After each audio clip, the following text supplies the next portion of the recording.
Thank you for joining me today on the Garbage Bag Girl podcast. This podcast is about all of us. It's about the things and the ways that make us feel pushed down and small. It is about how the smallest acts of kindness make the biggest impact each day. No one should feel like garbage, ever. Enjoy the show.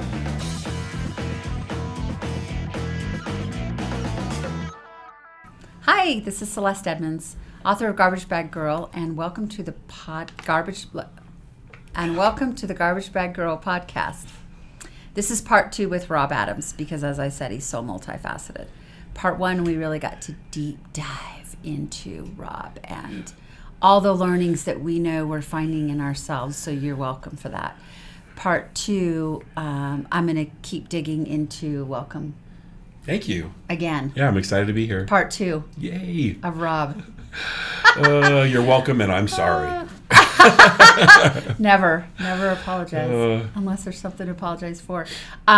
So we talked about your 10 days of silence, which was what, and you said you wouldn't do it again, which I love you saying because I always think there's a list of all the things I always want to do, especially if they're a first. Yeah. I'm a first girl. I'm not a bucket list girl. I'm a what haven't I done yet first girl. But then sometimes I'm like, awesome, don't ever need to do that again. Running a marathon was that for me. Yeah. I wanted to do it. Done. Don't have to do that again. Yeah. You're welcome. But skydiving, like so much. I like to do it once a year if I can. And can I go with you? Yes. It's on my bucket list. Yes. It's one time. And if I can find a new spot, I'm always happy. Utah's a little limited. There's only a couple spots, but I want to go somewhere like out of the country or something and do it. But I would definitely do it again here because Shane hasn't, and he really wants to skydive. I haven't done it because I've been too heavy. I'm down 100 pounds, and so I'm just in the limit, the threshold. Is there a limit? I didn't know. Yeah, there's a triple F limit. They call it the full-figured fella. Limit, and I hit the triple F. Oh, Rob. Yeah, you're welcome. You're just hilarious. So we talked about that, and it leads into, for me, all the other things you do. Water purification is super interesting. When I was recently at your golf tournament for Thanksgiving Heroes, which we'll talk about, I met some lovely ladies that were talking to me about water purification, and I didn't know. I just thought they were another vendor, which is awesome because they're going to come to my home, which is exciting. Yeah. But you were sharing, it does fall into, I think about the silence retreat and some of the retreating we've talked about that we also go on with other friends. And I get migraines and headaches, and somebody recently told me maybe you're salt deficient. And I've just been thinking about the water we drink, and you had some interesting stats. Yeah. That I find like appalling as they are interesting, because I'm like, can that really be a thing? Yeah. Can our water in Utah really be that bad? Oh, yeah. What? Yeah, I was saying earlier that back in 1974, one of the large mining companies here in Utah was sued by the EPA, and the EPA lost. And so there hasn't been any oversight in Utah for 50 years. And of these large mining companies and steel companies, without oversight, are just dumping their materials onto the ground, which is now hitting our water table. Where I live in Riverton, I have 1,053 times the higher over the healthy level of arsenic. Arsenic is the key ingredient in rat poison, so there's really no such thing as a healthy level of arsenic. Yeah, in case you didn't know. Yeah, and so I have that much over, and what I learned is that those chemicals, that is absorbed through our skin. And so in a 10-minute shower, I'm absorbing more arsenic than I could if I drank a gallon of water every day. Okay. Now, for me, I was born back in the 70s, and so I used to eat asbestos sandwiches, and I'm just fine. But my little one and my family being exposed to these it's unacceptable. Yeah. And I thought about it. I thought about like when I was a boy, there was no kids' cancer center. It was not a thing. Yeah. And since 2000, haven't we become more sensitive to what we're breathing and what we're eating, and why isn't it what we're drinking? Why doesn't everyone know about this? Yeah. And so I got involved in this company because I think that this is something that everybody should know about. Yeah. Healthy water is no longer free. It's no longer something that you can just accept to get. Which is nuts. It's crazy. It's like air. Yeah. And we as Americans feel that it's our right to have clean water. And there's 1,500 boil orders being given out every week in the United States. And a boil order means that there's bacteria that's in your water that could kill you. Wow. And if that's the case, I would rather have my water system now than when I get the water, the boil order on my door. I'd rather be prepared. Yeah. And so what's the company name? It's Enavive. Is the company. They're out of Pleasant Grove. They've been in the water filtration company for about 40 years, believe it or not. The reason that I think it's becoming relevant now is because of this shift that we're having in our consciousness collectively, that we need to be aware of what it is I'm absorbed into and what I'm bringing into my body. And I really believe it's important. The thing about them that's unique is that they don't just have a system that they sell you. If you're worried about chlorine or trihalomethane or fluoride, which is a big deal, we're being force medicated as a culture to take fluoride. If you're worried about those, we can take care of that. If you're worried about bacteria, we can just take care of that. Yeah. It's a customized system just for your home. Yeah. You don't just get the one size fits all. That's great. Very rare that there's a company out there that is really catering to their clients' needs like this company does. Well, at the golf tournament, they had these little, let's call them water shots. Yeah. Here are these little cups you could sample. And Shane and I were like, we'll try it. We'll be polite, but how good can it be, right? Like we had our water bottles. Take this shot of it.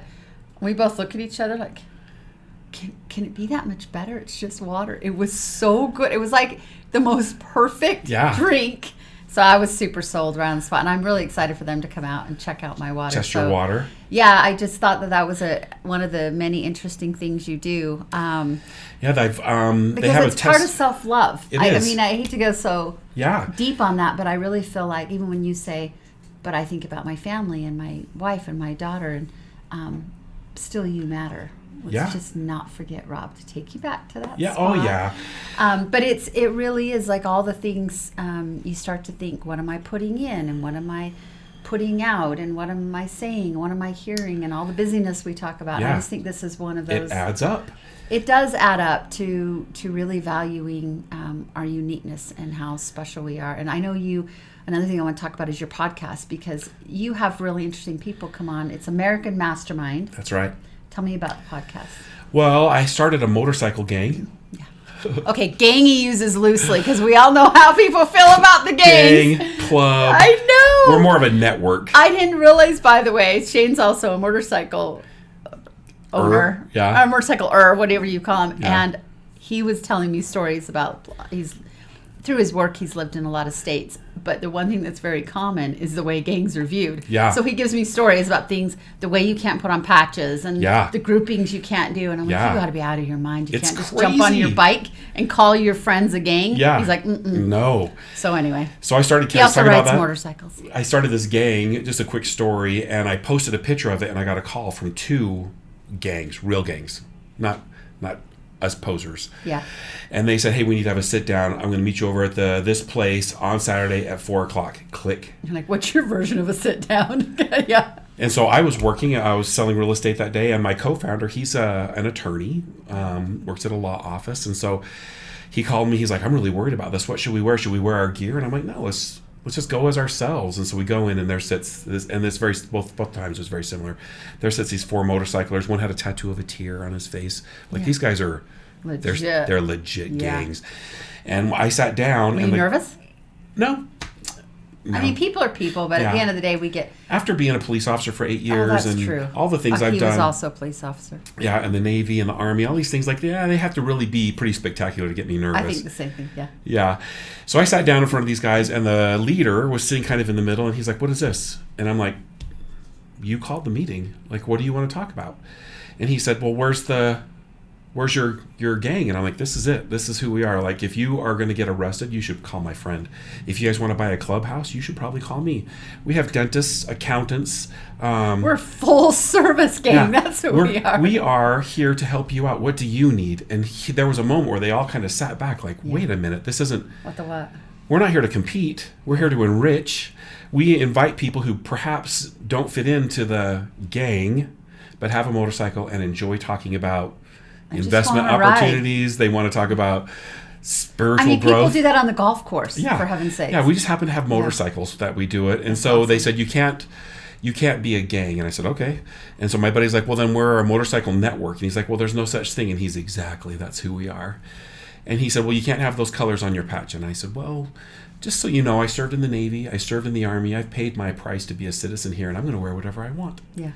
And he said, Rob, if you were to be in here and a motorcycle gang were to pull in, do you want to get in a fight with them because of the colors on your jacket? And I'm like, that's a solid argument right there. Yeah. So I changed my colors. So he just wanted to make sure you knew the risk. Yeah. He was then valuable to me. And so now we see these different groups on the road, and they love us. They think we're the best because honestly, we get calls, hey, do you know a good this person? I'm like, actually, yes, I do. I've got a guy. That's awesome. Yeah. So your motorcycle networking group decided to do the podcast. Oh, sorry. Yeah, that was the story. No, but I mean, that's really how it started. Right? Yeah. So we started talking about motorcycles and motorcycle rides. And after about 3 episodes, I'm like, well, this is boring. Like, we have about maybe one more episode talk about? of motorcycling left. Let's invite somebody on here let's talk about mindset. Let's talk about discipline, goal setting. Let's talk about business. Let's talk about, I've had you on there, which was one of the good ones. That was fun. We've had a lot of founders of different organizations come on and why they're doing what they're doing. And I ask questions like, if you could go back in time and give that younger person advice who was just starting out, what would you say? And daily habits. Yeah, because what are your daily habits? There are patterns to success, and you see these patterns now evolving in after we're at about 60 podcasts. These people are sharing their disciplines and their habits. They're great insights, by the way. Yeah, thank you. American Mastermind Podcast. Check us out. It's a little bit rougher than this beautiful place, but we it's cool. It's in like this warehouse like a vibe. Shop. Like you're gonna open up the garage door, you know what you're gonna get, and then it's this super cool retro. I love it. Thank you. Very cozy. It's been an adventure, and you said earlier that this is one of the most meaningful things that you do, this podcast, and it's because you get to actually peel back the whys. I know a lot of wonderful, amazing humans that I look at as examples in my life, but why? What drives Celeste to get up every day early and to go to the gym and to do all the things that you need to do to make a difference in the world? And if you want to know those things, it's a great podcast. Yeah, this is who I am, and this is what makes me tick, and this is why I have routine. And really, those are mental health habits because it's easy to get lackadaisical. We get tired. We all get tired. So we create these routines that keep us going, like your ice bath thing you do. Oh, my goodness, yeah. Okay, that's just crazy. I tried it one time. That's one of those things on my list. So I have an immune disorder, and it actually is very helpful. Yes, it is. But I don't know that I need to plunge in the whole ice thing. I just get my bathtub now as absolutely cold as I can. Yeah. And it does a little shock to my system, and it makes like my arthritis and some of the issues that I have. The full plunge getting the icing was, I don't think I have enough mind over matter just yet. It never gets easy either. Okay, so that wasn't just me. No, you're right. It's one of those things you have to convince yourself to do every day. And once you do it, you get out and you're like, I accomplished that. What else? There's nothing else the world can throw at me that was harder. Oh my gosh. Yeah. Than sitting in that. And I only sit in it for 4.5 minutes. I have a song that's exactly 4.5 minutes long. So you turn on the same song? The same song. You're like, we can get through the song. Yeah. And I've heard the song now. It's on one of my playlists, and the song will turn on, and I kind of get the chills. Oh, yeah. Your brain's like, we're not going in. Yeah. Everybody calm down. What's going on? Settle in. We're not getting in. That's awesome. Yeah. And I love the I'm getting a new one, a new cold plunge tub, because my other one, I'd have to cut with an axe the ice in the wintertime to get into it and sit in there. But it is nothing brings clarity and centered and what's important more than sitting in freezing cold water for 4.5 minutes. It's pretty awesome. So you're also a realtor. How long have you been doing that? I've been a realtor for 14 years. So you've seen the market move so much. Yeah. And, I have a lot of friends with the Board of Realtors, and for the Christmas Box International, realtors in general, no matter what company they're with, tend to be some of our strongest community partners. Oh, yeah. They're always doing the give back stuff. They're always, because they're so connected into the community. Yeah.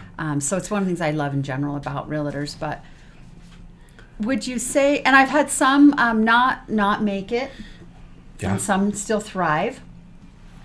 So I find it interesting that even though the market and the economy moves, are there just consistent themes that you find if you hold to them as a realtor, in general, that just keeps you still coasting through no matter what those shifts are? I Is love that the a true question. story? That is not a true story. Okay, or do you need to move, evolve, adapt? Yeah, Wayne Gretzky says his secret to success is he would skate to where the puck was going to be. And that's what real estate is. I'm skating as fast as I can to where the puck is going to be. I can't find a model that worked and stick with it because then I'm already obsolete. And so as a it's almost like technology. It's exactly like technology. I have to be just ahead of the curve. Otherwise, I'm out of business. And so that's been a difficult thing because you really do fall in love with a process, with a model. Yeah. I love talking to this type of buyer, this type of seller. I'm good at it. And then you have to shift gears and upgrade your skill sets and conversations and move forward. And I think that's been my secret. Also, you have to have a certain number of conversations every day. There's no getting around. We're not connecting today. Yeah. You have to be willing to connect every day.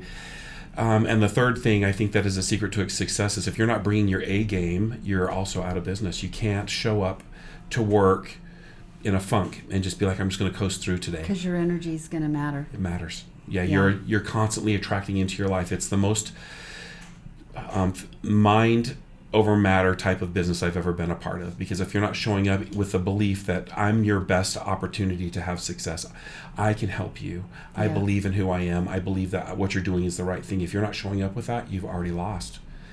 All those things that you're talking about, which lead me into the last part I wanted to address in our conversation, is the nonprofit sector. All those tips remind me of fundraising. Oh yeah. Very similar skill set. Because I think about when I got into fundraising, helping our founder, Rich Paul Evans, launch the Christmas Box International 28 years ago. 28 years. Isn't that crazy? Life. 28 years I was his. So before that I was his personal assistant. Then we launched the charity. And fundraising was so different because, well, first of all, internet wasn't even a thing. Email wasn't a thing. So certainly cell phones weren't. Faxing was, many won't relate to this, but the paper roll. Yeah. Because we were born around the same time, so I know we can relate. And then you'd make a copy of the fax because the paper would deteriorate, fade away. The coloring and stuff. So fundraising was, and it also put me into public relations and communications in my corporate field, was all about the relationship in terms of the personal handshake. Yeah, belly to belly. The handwriting. I love that. Belly to belly. That's another Robism. Yeah. The writing of the letter. You wouldn't believe now when I send somebody a thank you, a donor, a handwritten thank you, how many calls I get. Yeah. When do you have time? I can't believe you took the time. I'm like, I can't believe you took the time to donate to me. Yeah.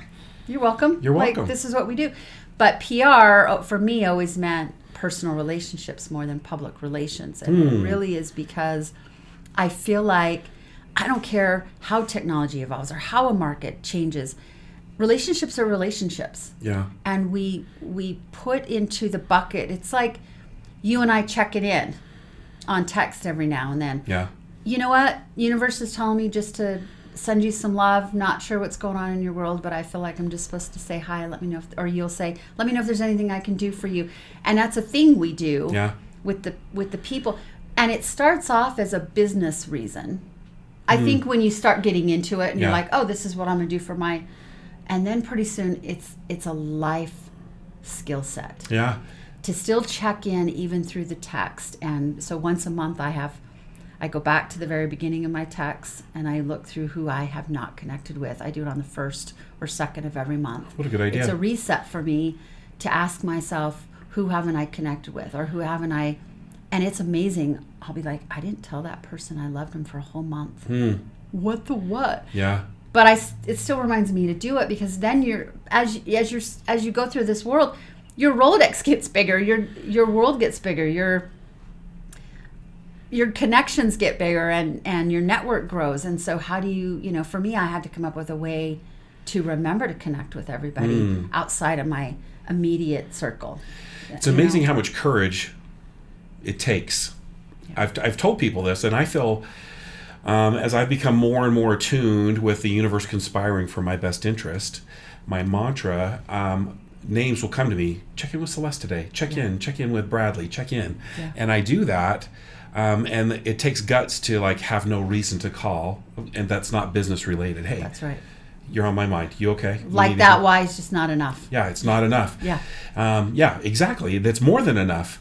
And I have had so many experiences where you know what, today was my birthday and no one has remembered, and you're the only one that remembered. And I didn't remember, but the universe did. Yeah. And let me know. And the more I'm aware of this and more conscious of these promptings, I hate to use that term because it's overused in our culture, but it's what it is. It really is. It's that intuitive prompt that you get. Call them. Yes. And sometimes it's loud. Call them now. Mm-hmm. Sometimes it's persistent. What are you waiting for? Have you called Celeste? Have you called Celeste? Have you called Celeste? I always say, some of us need a little more reminders than others. That's fine. Yeah, it depends where you are. I hear you. Yeah. Okay, I'll do it. Doing it. Got it. But it takes a lot of guts to do that, and it's a skill set, I think, that a lot of us don't ever develop. But if you have that prompting, do it. And what happens as you do it, the more you become in tune. Yeah. The more you do it, the more you become in tune. Yeah. And pretty soon, your frequency, as it's called in some of the work we do, your frequency increases. Yeah. Where you're at a higher level of tuning in more often. And I believe that so wholeheartedly. Most of my calls that I do that aren't even really a check-in. I'll call and say, Celeste, I was thinking of you today, and I wanted to call and let you know a few reasons why I'm grateful for you. Yeah. And that's my check-in. And in gratitude, the highest vibration that we can achieve, I'm sharing with you some love and gratitude towards you, and then that will raise your frequency, and then you'll share gratitude.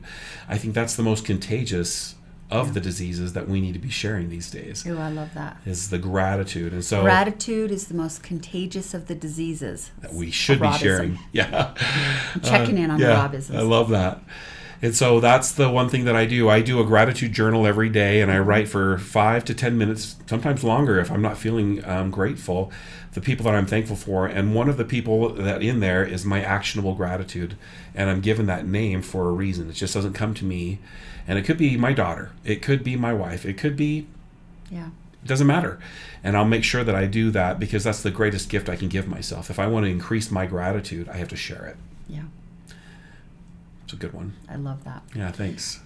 Your story, speaking of nonprofit, Thanksgiving Heroes, you're the founder, is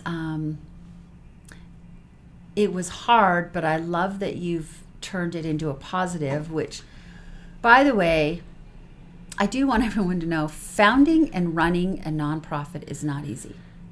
Let's just be very transparent about that. So when I meet somebody like you that has taken something very hard in their life, created a way to help others, it isn't just that you run around feeling good all the time, because oftentimes we don't. We're tired. Helping people is hard. Yeah. It's hard work. And I think it's okay. I do think it's okay to be transparent about that it's a beautiful thing. It's such an amazing organization. But thank you for also just putting in the hard work, because I know personally, and I always feel from you, and it's one of the reasons our relationship is so beautiful, is we get to have these honest check-ins of, today's just hard, and you got any tips for me to just keep going on this fundraising thing, because today's not great. And then we feel better, and then we keep going. But the organization itself is so amazing, and you feed thousands of people a year. Tell us about it. Well, can I share my origin story? Okay. Yeah. So I was 10 or 11 years old, living in South Texas. My dad had just moved down there from Las Vegas to take a job in the HVAC industry, heating and air conditioning. Yep. It was during the downturn of the economy. There wasn't a lot of jobs to be had. We traveled across country for a good job. When we got there, the company wanted him to be dishonest and go in and be like, hey, I noticed this was broken on your system. For this much more, I'll fix it. And so upselling things that didn't need to be upsold. Yeah. He refused to do it, and he was fired. We arrived in town on fumes to get paid at this new job, and he was immediately let go because he would not lie.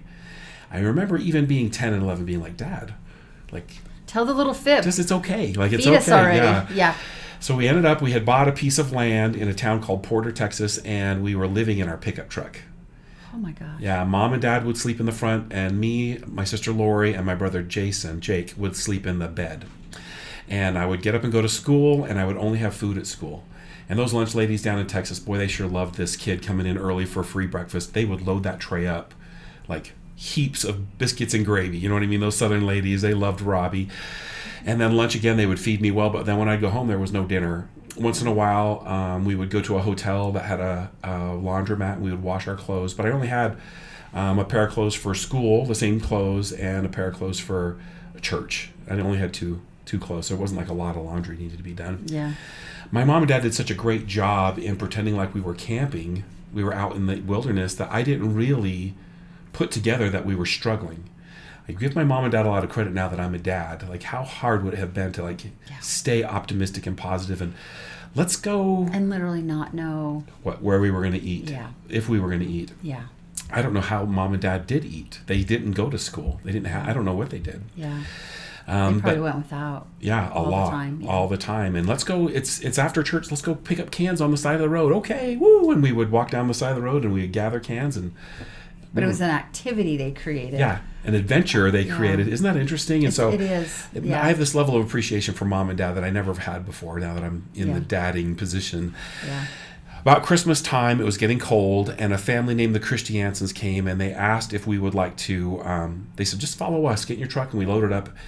They lived in Utah. They were down in Texas doing some work, and they would fly home for the holidays. And so for that 2 or 3 weeks, whatever it was that they would be out of town, they let us stay in their home. Under the Christmas tree, there was presents that went to the floor. This house was like the kind you see in the movies, where the Christmas tree's in the front window, all lit up. Just picture perfect. Just picture perfect. Like, it smelled good. And I went in there, and that was the moment where I realized, like, oh, we live different. We are different. We are not. Yeah. This is what they do, and and they had closets full of clothes, and they had shoes all over the place, and wow.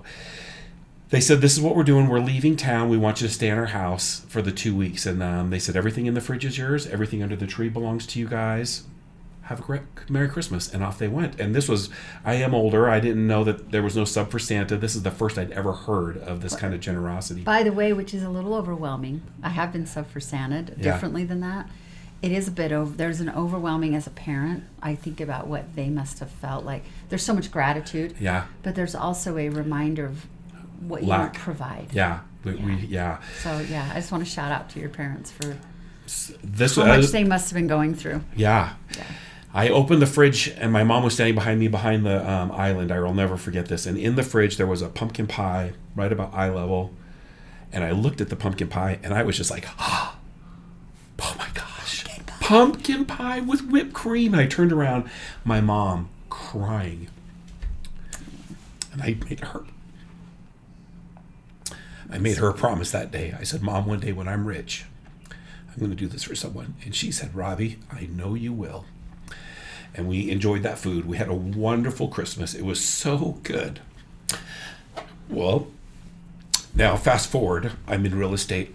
I'm doing well. I'm being blessed. I'm working my tail off. I'm making some money. And my mom is diagnosed with brain cancer. I don't know if you know this part of the story. I do not know.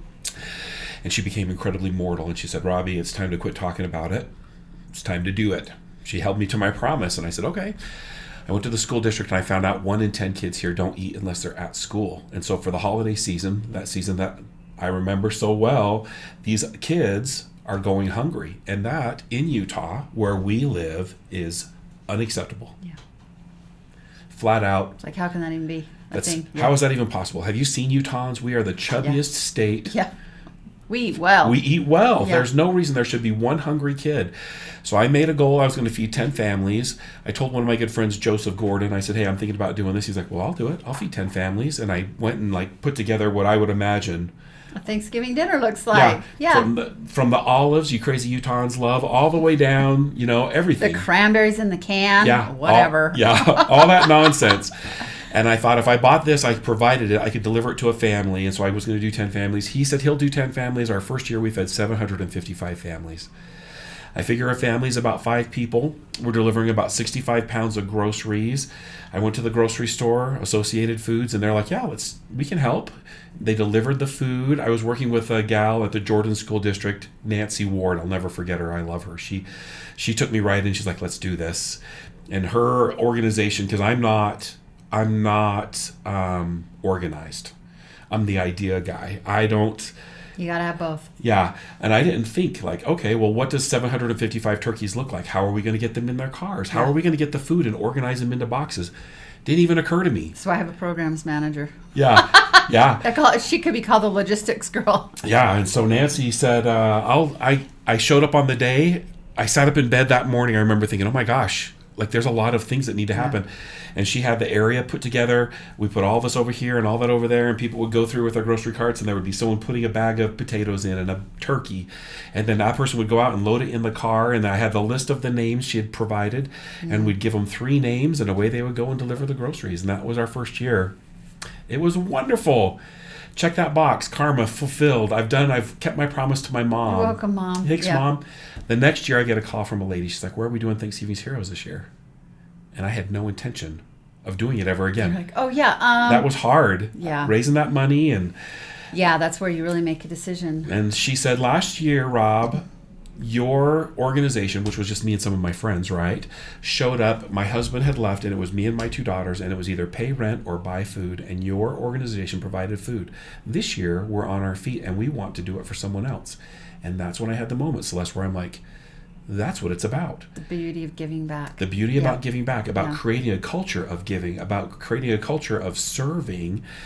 Yeah. And this isn't a soup kitchen, and I don't want people to come get food. I feel like going to getting food can be shame-based. Mm-hmm. I've done it. Yep. And that food... I remember standing in line at the food bank. It has a different vibration. It does. Mm-hmm. And if I could provide an opportunity for a family who has... to deliver to a family who has not, and look them in the eye and deliver hope. Not a turkey. That's what we're delivering. Today doesn't equal tomorrow. People love you. Strangers love you. And the question that is invariably asked is, who knew? And I tell my volunteers to say this one thing. This is the only thing I ask them to do. Someone must love you very much. Yep. And I love when I delivered food the first time, year before last, the little tag. Yeah. That's on the food. Yeah. What's it say? It says that saying it's about that this was gifted to you, basically by someone that loves you. It's anonymous. Yeah. And I love that because the only information they knew was I was provided a phone number to text them. Yep. And I texted to make sure that they got it because sometimes they weren't there, so it was left. And all the texts back were, thank you. This has changed my life, or you'll never know how much this means. And I wanted to say I do because I've been there, but it's not the point. It's not about me. And I said, just remember. And so I just kind of coined, just remember, there's always people that love you that you never even meet. Right. And it's a reminder when you're doing it too. And for me, you create, as hard as it is, Rob, because again, it's difficult logistically to get all this managed. Oh, yeah. But you not only are providing all those families these meals that they need, but you're providing people like me an opportunity to also give back because you're just right. You're the person facilitating the way in which I get to do that. Yes. Thank you. Where I don't have to go out and figure out how to do that on my own. Right. So we show up, and it's so well executed. It's great. Like, you wouldn't really know. I call it the Disneyland brand because I always tell my team, okay, no matter how stressful this was, when we walk out of the room, we're Cinderella. Yeah. The show goes. And when you pull up to the event, you're in your car and your food's brought to you, like you honestly don't even do anything compared to what you get out of it. Is just incredible. Like, the door opens. Here's your stuff to deliver, Celeste. Where would you like to go? Would you like it in the front or the box seat? Oh, well. It's so well executed, and it's such a beautiful experience. And so I just want to say thank you because as another executive director, I know how hard it is. Yeah. You get it. I do get it. And I look around, I'm like, man, people do not know how much frustration and work goes into putting this on for everybody else, but the beauty that comes with the giving, the receiving. I get to give, then I get to receive. My kids, are in the car with me. Like, it's just so you get to awesome. witness that, right? Yeah, so I just want to say thank you. The one thing about Thanksgiving's Heroes is we've grown into other states. We're in Ohio and Las Vegas and Dallas, and it's kind of grown because this is a great idea. Some of the things that I really would like to share about Thanksgiving's Heroes is that it's so much bigger than just my story now. There's all of these stories, the story that you had, and the story that we've been doing it for 10 years. It's about everybody's stories. Yeah. And we all have one. We all have one. Yeah. If you've shown up, this is now a holiday tradition that you will do every year, because it changes you from that entitlement mindset to gratitude right before the holidays, which has really been geared now towards gimme, gimme, gimme. Now it's giving, giving, giving. Yeah. And imagine those families that you just served and they don't know who nominated them. When they walk out their front door, are they going to think, was it you that loved me? Was it you? Yeah. They don't know. And it's raising the vibration of the earth. Yeah. And that's what it's about. Yeah. So I am so blessed to be a part of this. The hard part, it's absolutely so hard. But I am the luckiest. I say I'm the most blessed of all the people that get the food and give the food. Man, I love the big day. It's my favorite day of the year. I get to see all of my friends show up and they get to go deliver food and they call me, oh my gosh, it was so great. Not everybody can receive well. It's an interesting, receiving is a skill set. And so you learn about different people's ability to receive goodness and kindness and love. And it's very humbling. It's very humbling. To receive. Yeah, to receive. Yeah. And it also humbles you to give. Like my first year, I'll never forget, I delivered food to a house in Pepperwood. Pepperwood is a very fancy area here in Salt Lake. Very affluent. And I pulled in there, and I was at the time living in a house in Taylorsville, and I thought, these guys should be delivering food to my house. Like, this is crazy. Pulled up, knocked on the door. The dad had been diagnosed with a cancer, and they were slowly selling everything. The house was empty. No furniture. It's always the what you don't know. What you don't know. No TVs, nothing. The fridge was empty. There was like mustard in the fridge. And so when we went in there, we loaded that fridge and put everything in there, and it just changed my perspective on it's not up to me to judge who receives this food. And where they live. Like when you ask me to when you send out your text, and you're like, if you want to nominate families, I'm always like, well, what's the criteria? And you're like, there's not a criteria. If you know somebody that needs it, they need it. Yep. And I love that. There's no fancy, formal... Credit check. Yeah, credit check. What's your income level? When was your firstborn born? Like all the things. It's just if there's a need, and I always ask again. So anybody? And you're like, yes, Celeste. Anybody? Yep. Okay, just making sure. Yep. And it's great because then I send it out to, with Christmas Box we do. Our network does naturally provide low-income names, and so I send it to the county and the state. Hey, if you have any families that are not tapping into anything that maybe are getting left behind, will you please use this and nominate them? And again, it's more about the wings that it flies out to tap into so many people that are so far past anything we can find on our own. Yes. And that's what I love about the nonprofit sector and the network that we all have together is we are reaching out to the people that we're all collectively, it's the village concept. That's right. The village to raise a child. And that is really true. Yeah. It's just so beautiful. So I love that. I just want to reiterate, you can nominate. You can nominate whoever you want. Yeah. You can nominate yourself. You can nominate. I want us to help ours. Let's help ours first. And I don't need to know who ours is. Mm-hmm. If you have someone in your neighborhood or family that's struggling, nominate them. Volunteer. Always donate. Yep. We have a monthly donation. You can do a small, like $20 a month gift, and it's just reoccurring. And that money adds up. It costs around... Set it and forget it. Set it and forget it. It costs about $80 for me to buy groceries. Okay. To feed a family for a week, which is really extraordinary if you think groceries went up 51% last year. It's incredible. It's incredible, but I have this, you buy 3,000 turkeys, you get a pretty good deal on turkeys. Yeah. And so I can take that money and really leverage it to do good with it. Plus you're tax exempt and people give you deals. It really is a benefit to give to the nonprofit. That's right. Directly. There's a lot of value in doing that. Yeah. We were able to really maximize services, so... Yeah, just thank you. You're welcome. Thank you for who you are. Thank you for what you do. I have mad love for you. Thank you. Grateful for your example. Thanks for having me be a part of this.